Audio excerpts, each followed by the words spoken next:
तुझ में कहीं तेरे बिन मैं क्या कुछ भी नहीं। আমি যে সুখটা পাইনি আমার মেয়েকে আমি সেই সুখটা দেওয়ার জন্য জীবনের শেষ পর্যন্ত চেষ্টা করে যাব। কথাটা মাশাআল্লাহ অসাধারণ।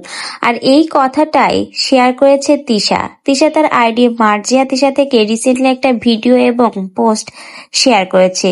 সেই পোস্টে তিশা তার মেয়েকে নিয়ে কিছু অনুভূতির কথা তুলে ধরেছে। প্রথমেই বলি, আলিশাকে দেখে মাশাআল্লাহ বলবেন। মাশাআল্লাহ, আলিশা অনেক বড় হয়ে গেছে এবং মাশাআল্লাহ দেখতে অনেক বেশি কিউটও হয়েছে। আর তিশা তার মেয়ে আলিশাকে নিয়েই কিন্তু একটা পোস্ট শেয়ার করেছে। তিশা জীবনে যে সুখটা পায়নি, সে চায় তার মেয়ে যেন সেই সুখটা পায়। তার জন্য সে সব করতেই রাজি। ঠিক এমনই একটা পোস্ট তিশা তার আইডি থেকে রিসেন্টলি শেয়ার করেছে।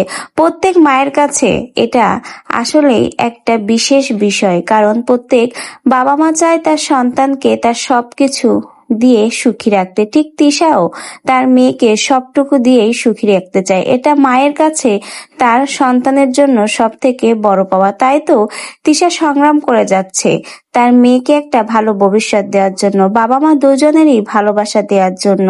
তো ভিউয়ার্স, আসুন পড়ে নিই তিশা তার আইডি মার্জিয়া তিশা থেকে তার মেয়ে আলিশাকে নিয়ে যে পোস্টটা শেয়ার করেছে। তিশা লিখেছে, আমি ছোটবেলায় যেই সুখটা পাইনি, আমার মেয়েকে আমি সেই সুখ দেওয়ার জন্য আমার জীবনের শেষ পর্যন্ত চেষ্টা করে যাব।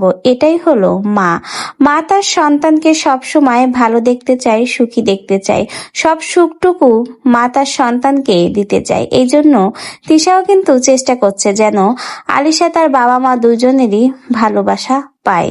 অনেকেই বলছে আহাদ যে 2 দিন অন্তর এই লুচ্চামি করে, একটা মেয়েকে বিয়ে করে আরেকটা মেয়েকে ডিভোর্স দেয়, এই এক একটা নাটক বায়োস্কোপ করে, এর থেকে তিশার চলে যাওয়া ভালো। কারণ আহাদের স্বভাব ভালো না, কিন্তু তিশার একটাই কথা, সে চায় না তার মেয়েটা বাবার ভালোবাসা থেকে বঞ্চিত হোক। কারণ যে কষ্টটা সে পেয়েছে, তার মেয়ে যেন সেই কষ্টটা না পায়। কারণ তিশাও বাবা ছাড়া বড় হয়েছে, সে বোঝে বাবার অভাব, বাবার শূন্যতা।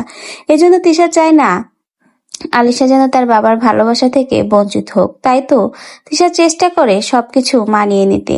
এত কলহ, এত রাগারাগি সবকিছুই কিন্তু তার মেয়ে আলিশার ভালো রাখার জন্য। সে চায় না কোনো কারণে আহাদ আর তার ভিতরে ডিভোর্স হোক।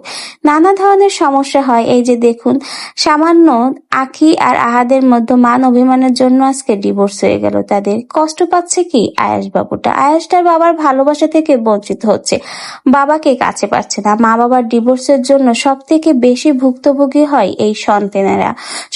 বাবা মাকে কাছে পায় না, তাদের ভালোবাসা পায় না। এটা ছোটবেলা থেকেই তাদের মস্তিষ্কে বিরাজ করে। পরবর্তীতে বড় হলে দেখবেন সন্তানরা বিপথে বা খারাপ পথে চলে যেতে পারে। সেই হিসেবে তিশা যে ডিসিশনটা নিয়েছে আসলেই ভালো ডিসিশন নিয়েছে। মেয়ের জন্য তিশা সবই করতে পারে। মেয়ের সুখের জন্য তিশা আজকে আহাদের সংসারেই রয়ে গেল। আহাদকে ডিভোর্স না নিয়ে শত যুদ্ধ করে যাচ্ছে কেবলমাত্র তার মেয়ে আলিশাকে সুখে রাখার জন্য।